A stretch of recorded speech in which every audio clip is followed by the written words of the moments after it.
resolution and reserve the balance. Gentleman reserves. Gentlewoman from Florida. Thank you, Mr. Speaker. I yield myself such time as I may consume. Gentlewoman is recognized. Mr. Speaker, I'd like to start out thanking our esteemed and distinguished chairman of our Foreign Affairs Committee, Mr. Behrman, for working with us in a bipartisan manner, reaching out to our side to bring this timely resolution to the floor.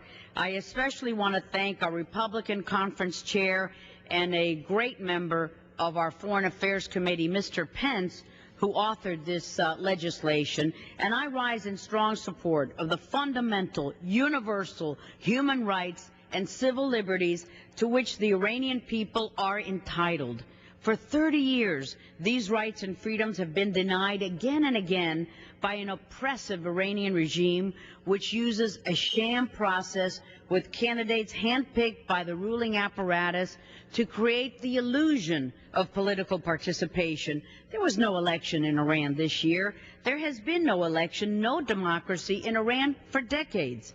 The candidates and the winners were again picked in advance by the regime.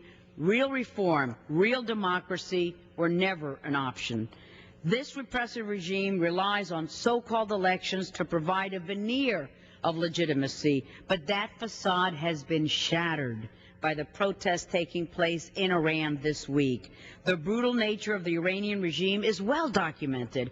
On Tuesday, I had the honor of attending with Secretary of State Hillary Clinton the release of the State Department's annual Trafficking in Persons report, which again cited Iran as a Tier 3 country, among the worst, as the regime that does little, if anything, to prevent men, women, and children from being trafficked for sexual exploitation and involuntary servitude, slavery. Likewise, as the State Department's Human Rights Report for 2008 noted, Iran's poor human rights record worsened, and it continued to commit numerous serious abuses. The government severely limited citizens' right to change their government peacefully through free and fair elections.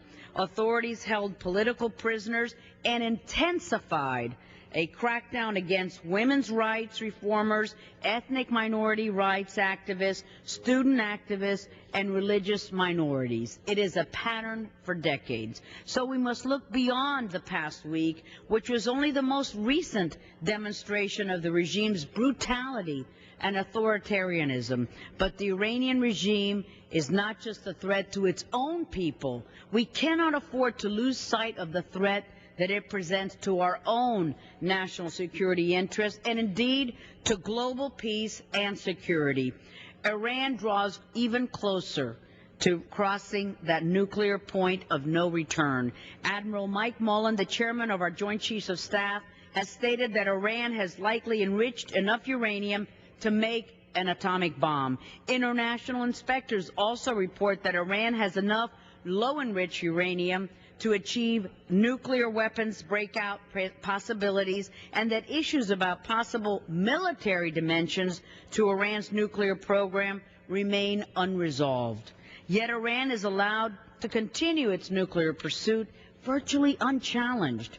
Additionally, Iran continues to develop chemical and biological weapons and ballistic missiles while arming and bankrolling violent Islamic extremists worldwide. We must bear this in mind when we determine what is the appropriate response to the Iranian regime's policies and actions. But today, Mr. Speaker, we must focus on the hopes of the individual Iranians who have been robbed of a better future for almost 30 years by a regime which only promises nothing but misery and malaise. Now is the time for all responsible nations to stand foursquare with the people of Iran as they seek freedom, as they seek true self-governance at home, as well as to live at peace with the world. We must send a clear signal today to the Iranian regime and all of its proxies and affiliates that free nations will not tolerate further efforts to silence the voice of the Iranian people through violence and coercion. With that, Mr. Speaker, I would like to reserve the balance of our time.